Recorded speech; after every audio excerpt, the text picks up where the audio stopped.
أشرف الأنبياء والمرسلين وعلى آله وصحبه أجمعين.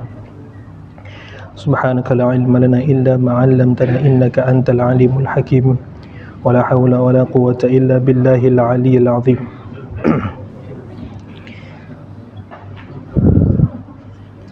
اللهم صل على سيدنا محمد وعلى آل سيدنا محمد. قال الله تعالى في القرآن العظيم بعد أعوذ بالله من الشيطان الرجيم. بسم الله الرحمن الرحيم.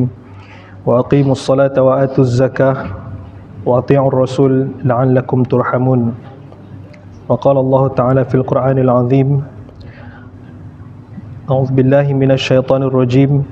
خذ من أموالهم صدقة تطهرهم وتزكيهم بها وصل عليهم إن صلاتك سكن لهم والله سميع عليم. Sadaqallahul Aliyul Azim. Jadi alhamdulillah kita dah berada di orang kata 10 malam terakhir lah di bulan Ramadan. Jadi semoga 20 hari yang berlalu, 20 hari dah kita berpuasa.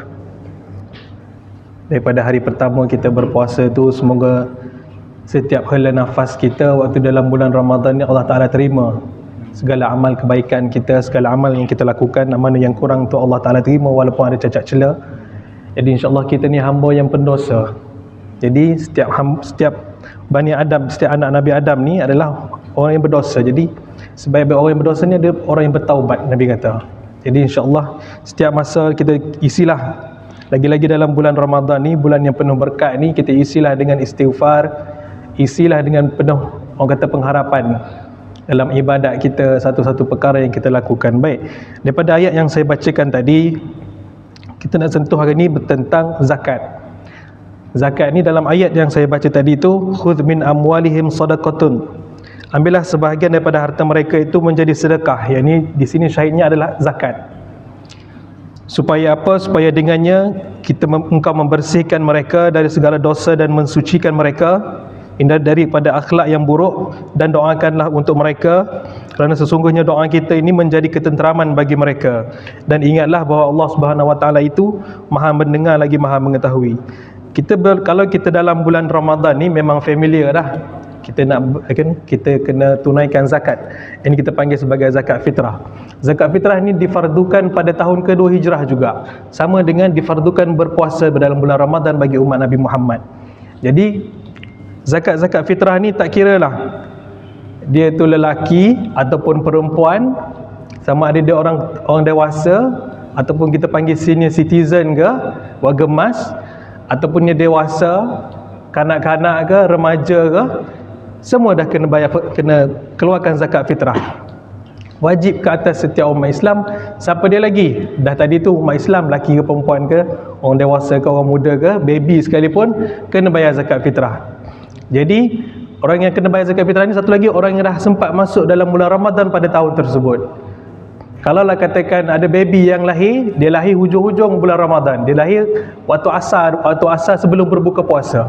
Sebelum berbuka puasa, hari terakhir sebelum daripada kita berhari raya tu, itu pun termasuk dalam golongan yang perlu bayar zakat juga. Walaupun baby tu baru lahir, seminit sebelum azan maghrib nak buka puasa hari terakhir, baby tu pun kena bayar juga zakat, kena keluarkan zakat bagi dia. Ataupun ada salah seorang daripada orang Islam ni yang meninggal pada hari pertama selepas daripada azan masuk Ramadan yang pertama tu. Walaupun dia dah masuk Ramadan yang pertama tu, dia meninggal, dia tak sempat nak berpuasa lagi pun, maksudnya dia dah masuk dalam bulan Ramadan, kena bayar zakat juga untuk dia, kena keluarkan zakat untuk dia. Jadi berapa kena bayar zakat untuk tahun ni? Berapa? RM7.50. Dikira 2.5 gantang Baghdad dipanggil. Jadi pada zaman dahulu ada apa ni, disyariatkan juga boleh keluarkan zakat, sama ada nak bagi kurma ataupun bagi beras bali, kat sana familiar beras bali kan, ataupun keluarkan gandum, macam tu. Jadi dekat tempat kita ni dah familiar dah, memang kita akan keluarkan zakat dalam bentuk duit. Ada juga orang keluarkan zakat dalam bentuk beras makanan pun ada juga. Tapi yang yang nak memudahkan, jadi kita pun semua keluarkan zakat dengan bagi duit sajalah, RM7.50. Dan satu lagi saya nak sentuhlah memandangkan kita berada dalam bulan Ramadan ni, dah di akhir-akhir Ramadan ni, perbanyakkanlah untuk kita solat. Kalau kita dapat bangun malam, berqiyamul lail, lebih-lebihkan ibadat. Sebab kita sama-sama nak mengejar malam Lailatul Qadar tu.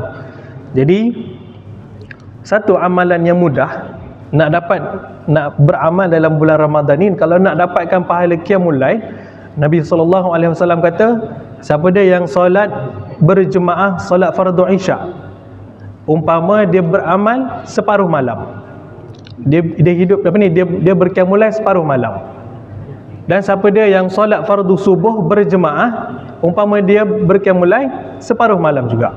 Jadi nak dapat fadilat beramal berqiyamul lail satu malam penuh, kita sembahyang solat fardu isya berjemaah, fardu subuh pun berjemaah. Baik, insya-Allah boleh datang masjid waktu biasa. Kita dah datang waktu isyak kan. Subuh ni dia mungkin kadang tu susah sikit lah, tapi insya-Allah bulan puasa ni lagi mudah, sebab kita dah siap-siap sahur, habis sahur terus boleh datang masjid. Kalau tak sempat nak datang masjid, berjemaah lah dengan anak beranak kat rumah. Jadi insya-Allah saya rasa cukup tu sekadar tu dulu untuk malam ni. Saya minta maaf anda ada terkasar bahasa tersilap bicara.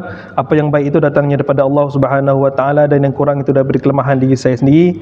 Hakikatnya semuanya datang daripada Allah Subhanahu wa taala. Aqulu qawli hadza wa astaghfirullahal azim li wa lakum. Wassalamualaikum warahmatullahi taala wabarakatuh.